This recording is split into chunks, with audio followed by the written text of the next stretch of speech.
of junk. Now, at the same time, by 1980, the people are making too much money. America can't afford it anymore.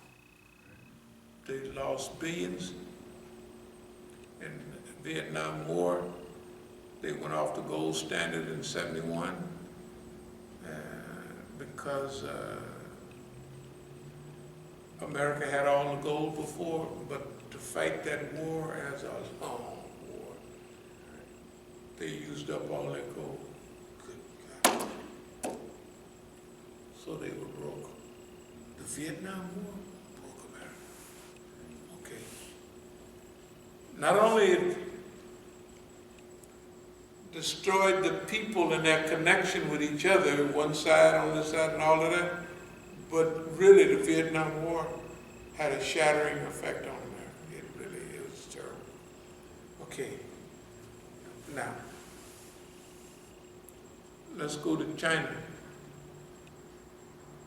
There's a book, if you can find it, see if there's a book called De-Industrialization of America. De-Industrialization of America. Probably came out in 1980s, mid-80s, maybe early 80s. Okay, here's what they did. They took all the industry from the United States and they slowly sent it to China. Pretty soon, China's building up. By 1990, China is on the roll. Okay, yeah, I found it. Is it by, what's the name of this author? They had it listed before. But I just want, just as long as it is a book. And yeah, it is a book. I'm looking at it right now. De-Industrialization of America. Yep. They did that on purpose. Look, nobody, no black person, no Latino, no American Indian, nobody went to these white folks and told them or helped them ship all of that to China. They're mad at China because they're mad at themselves. Because Deng Xiaoping had a thing in those days. He said, don't make the Americans mad. In other words, humble Chinese, humble Chinaman, and they did that. They did that up to look, they kept that policy up to about 2 years ago. By the time they look up, China is big, and it's bigger than America. America is not the #1 economy in the world. It's not even close. China. By the money it's spending, the Belt and Road, and America talking all of that stuff, America is isolated. And then the policy of the UN, policy dealing with the Zionists, everybody mad at all their policies. The people of the world, America is isolating itself. That's why, personally, I've always known that somebody hired Donald Trump. First, I thought it was the Iranians, and I told the Iranians, I said, and then they looked kind of like they might have had done it. But look, why? Why? Because everything that America is doing helps them. They don't like it. They don't like the isolation. They don't like the cutoff. But remember, the JCPOA and all of that, everybody else is still in it. The U.S. left. And the U.S. looks so mean. Imagine with Venezuela, with all this coronavirus and all of that, they don't give them no break. Can you imagine how mean they look around the world?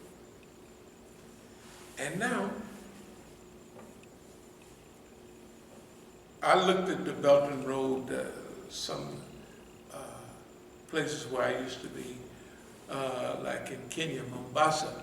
Mombasa is a beautiful city, town on the Indian Ocean. It's mostly Muslim. And the train takes about 12 hours from Mombasa to Nairobi. The new Chinese train takes 4 hours. And you're there. They have red tours in Russia. Right. Chinese go to Russia, spend all that money. They used to be allies. They were both communists. And they know there's a lot of communists still in Russia. But the Chinese have shown them how to play the real communist game. You know what I mean? How to use anything you want and call it whatever you want. And you don't care what nobody called it. All they did, this works for us. So they say Marxist-Leninism, Chairman Mao and Deng Xiaoping thought with Xi Ming, whatever his name is, interruptions, and it's with Chinese characteristics. I don't know if you've been, yeah, in other words, just like we do. Right. We doing this show with Negro characteristics. Technically, we don't care, we really don't, whether people like it, they don't like it, whether they invite us, whether they don't. All we know is that's what we're doing because it works for us. It works for us. And don't worry about the physical payoff. The physical payoff will come. You know, here's one of the things. The Chinese and the Russians got their eye on America. If the federal government got their eye on us all the time, the Chinese secret services, intelligence networks, they're gonna pick up on it. You know what? Right, yeah. And they're gonna, why are they watching them niggas all the time? Right, why are they watching a handful of Why are they watching them niggas all the time? What's so, they watch them all day, all the time. What's so important about them? Then they start studying us themselves. And they say, them niggas, why? They think we're heroes. Their books, Chairman Mao, Right. you know, Chinese characteristics, 36 strategies, you know, the old stuff the Chinese Yeah. have on war and all that. Yeah. They're like us. And guess what? They can't be selling out. They can't be weaklings because they wouldn't be watching them like that. They wouldn't do them like that. Right. Okay. So now, I'm not saying this has happened or will happen, but, and this is what's so stupid about the U.S., why would they keep on battering black people upside the head? In a few more months, maybe it's already happened, when China, when Russia, when all those people want to spend big money, they'll be able to buy up all the politicians. Yeah. You can buy up on that. You can buy them up now, but imagine they in a little while. Because who loves America? Nobody. Americans don't love America. Except, let's say, us. They're doing their stuff in and around us, and we should be the very ones they're trying to cater to. I'm talking about the Americans. They're so stupid. They're cutting their own throat. They're cutting their own throat so much. It's like the samurai when they cut something, at least in the movies they do. When they cut something, a piece of wood or something that stays standing for a while. Right, yeah. Then it falls. Yeah. You know, I said, good, that's the way this boy is. The cut's so clean.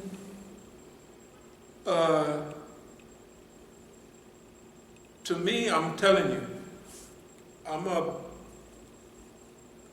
petty student of history, and I always have been.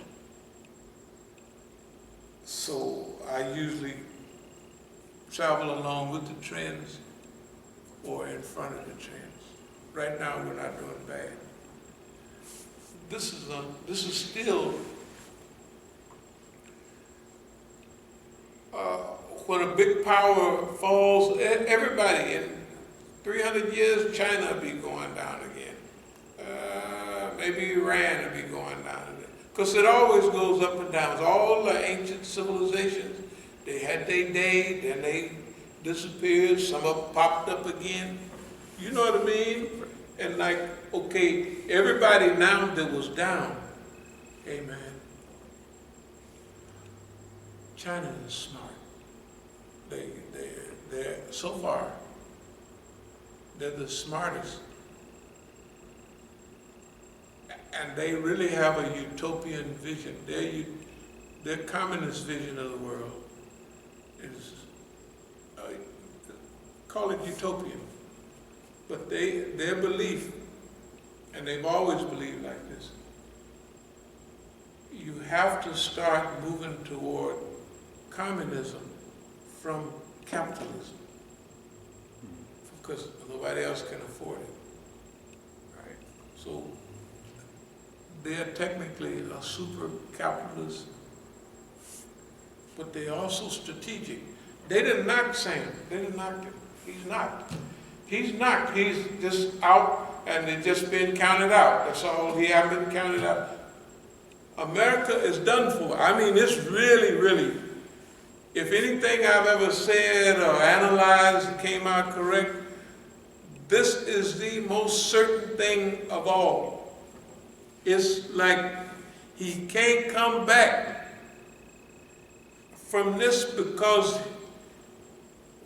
why didn't Rome save itself? It knew where it was going, because it was time for it to go. Its behavior pattern, its customs, all came in, its arrogances. And imagine, and we played to the arrogance of America. That's why we would tell them, you got to surrender to us, the Negro.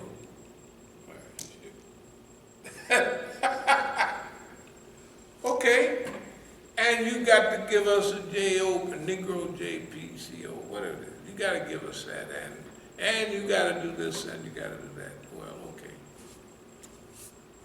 And we know what we're doing. We're telling them that we're making it hard for you to go along with this program, buddy. Yeah, it's hard. It's impossible for the stuff we just lined up. You can't do it. You're not tough enough. You're not humble enough. You can't swallow that. You don't have it, and he don't. He ain't showing no signs. I ain't seen no. That's what I mean. Okay. We will, in the future, we will get the strategic award for Negroes. I don't have no. Look, that's the way it goes. They talk about the Godfather's soul. The Godfather's strategy will be us. Already, we already won that. We don't have to do nothing to win that. We already got it. Why? Everything that we have said, right, have followed a certain pattern, and that means, remember, other people, 40% of what they do come out, 50%, if they're lucky, if they're really lucky, 60 or 70% of the stuff come out. But it's not like that with us. It's in the high 90s, I would say 98%.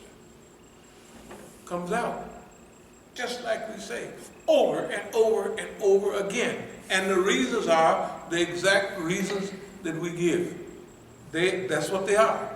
Okay, that's the way it is. And it ain't started just last month or like, you go back as far as you want on any lecture you can find. You're going to find that pattern. Okay, so boss man is in a position that the very people that he should be carrying black people, Latinos, American Indians. He should be rubbing their back, oh, we're gonna fix everything. He should. Because he's gonna need them. And he ain't did them no good. And of course we're trying to help him, but everybody else, you know what I'm saying? You must be crazy, boss man. I mean, dirty sombrero wearing, lazy, talking about Mexicans. Yeah. The most unlaziest people I ever seen is Latinos. They're unlazy, Right. Yeah. right? They're unlazy. And the idea that he tried to give of them is a guy laying under a tree with a big sombrero on, taking a snooze. He's gonna pay for that. No, now,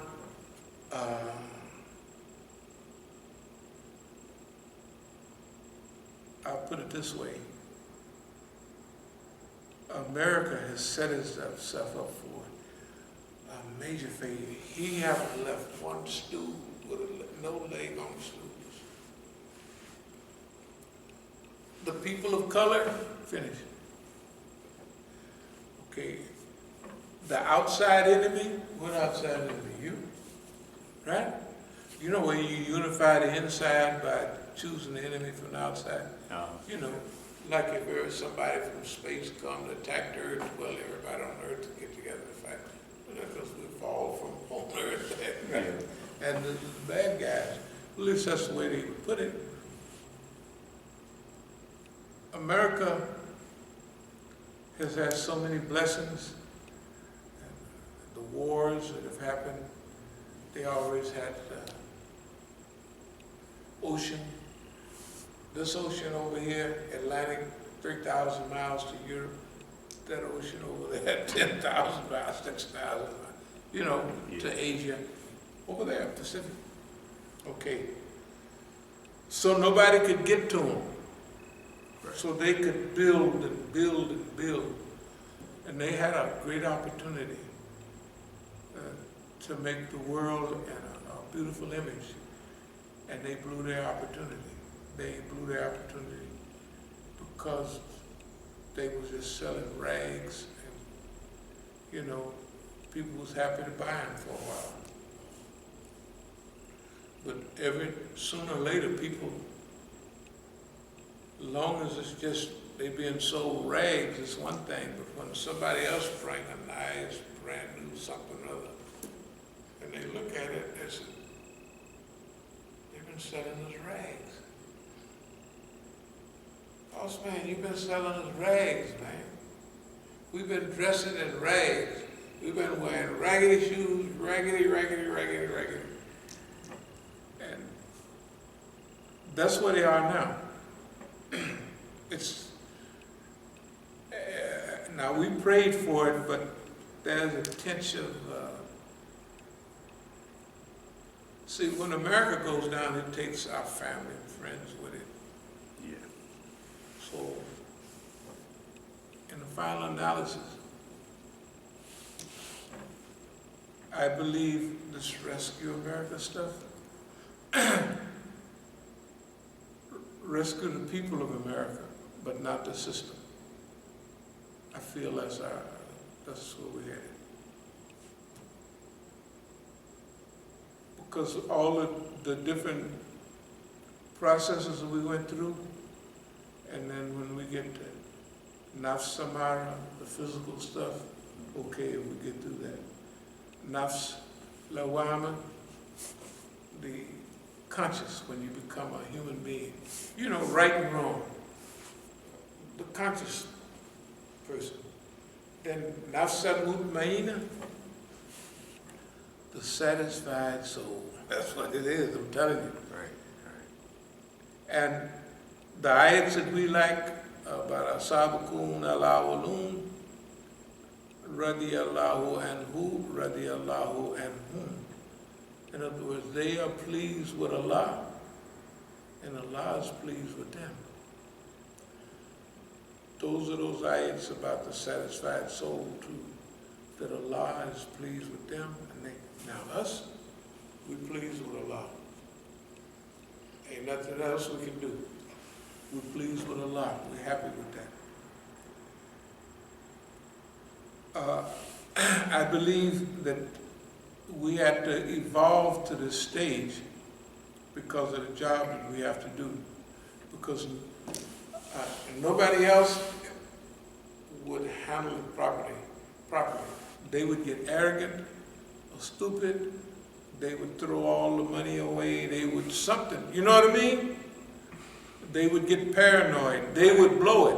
Yeah, that's the history, for real. That's what everybody has done to this point, you know. They would run off with all the white women, Yeah. all that. Well, they wouldn't have to do it now because everybody running off with each other. But at one time, that was a thing. You know, that was one time I told people in Oakland, I said, I would not, it was because a white woman wanted to get married. I said, I wouldn't marry a white woman. At that time, and it was true because all the brothers was running off, every football star, anybody you could see had a white woman. Right. They went and got the white girl. It wasn't just, what was his name? O.J. Simpson. It was most of it. Yeah. Okay, and then the poor Negro woman was there and just watching that, and so she would be thinking, what is wrong with me? I nursed the nigga, I helped the nigga. As soon as he got to the big league, he dropped me and he got this stringy-headed lady that as soon as he go broke, she gonna leave him too, because who leaves a poor Negro? Okay. So, at that time, I wouldn't marry a white woman. It wouldn't make any difference now, because but that was about 30-something years ago. I was 35. I was firm on it, because I had my friends, they would tell me, you couldn't, one of the brothers, he was a good brother, he said, you couldn't melt a black woman and pour her on me. God, no. And I just watched the brothers, I said, boy, and I understood what happened. But anyway, so 24/7, why? If Deutsche Welle has been here, if the Russian press has been here, if the Japanese press has been here, some